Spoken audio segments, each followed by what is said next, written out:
आपको पता है भारत की जीडीपी लगभग $4 ट्रिलियन के हो चुके हैं। तो लोग कह रहे हैं भाई मोदी जी ने देखो कितना अच्छा काम किया, गवर्नमेंट ने कितना अच्छा काम किया कि भारत की इकोनॉमी $4 ट्रिलियन होने वाली है।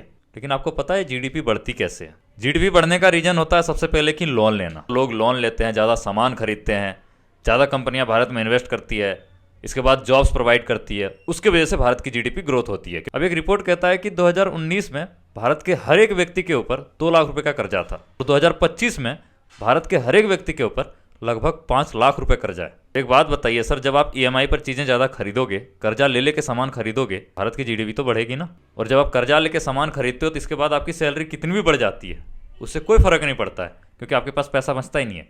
आप 5 लाख, 4 लाख, 3 लाख रुपए, 5 लाख रुपए, 6 लाख रुपए महीना कमाते हो, लेकिन आपके अकाउंट में कुछ भी नहीं होता। वो ईएमआई में चला जाता है, वो कार्स में चला जाता है, और इसके वजह से भारत की जो जीडीपी है वो ग्रोथ हो रही है। लेकिन मुझे ये समझ में नहीं आ रहा है कि अगर 2019 में पर व्यक्ति के ऊपर 2 लाख कर्जा था और 2025 में 5 लाख है और जीडीपी हमारा ग्रोथ हो रहा है, तो इसमें हमें खुश होना चाहिए या दुखी होना चाहिए?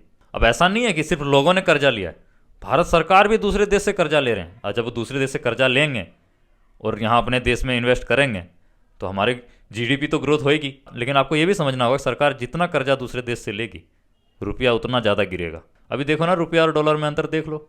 डॉलर लगभग 90 रुपये का हो गया है, समझ रहे हो? रुपया गिरता जा रहा है। अगर जीडीपी बढ़ा भी है तो लोगों के लिए कहाँ बढ़ा सर? ये तो पूंजीपतियों के लिए हो गया ना, लोगों को तो कोई फायदा ही नहीं हुआ। लोग तो अभी भी ईएमआई पे सामान खरीद रहे हैं। पहले 2 लाख कर्जा था पर व्यक्ति के ऊपर भारत में, अब 5 लाख रुपए। ये कैसा जीडीपी है?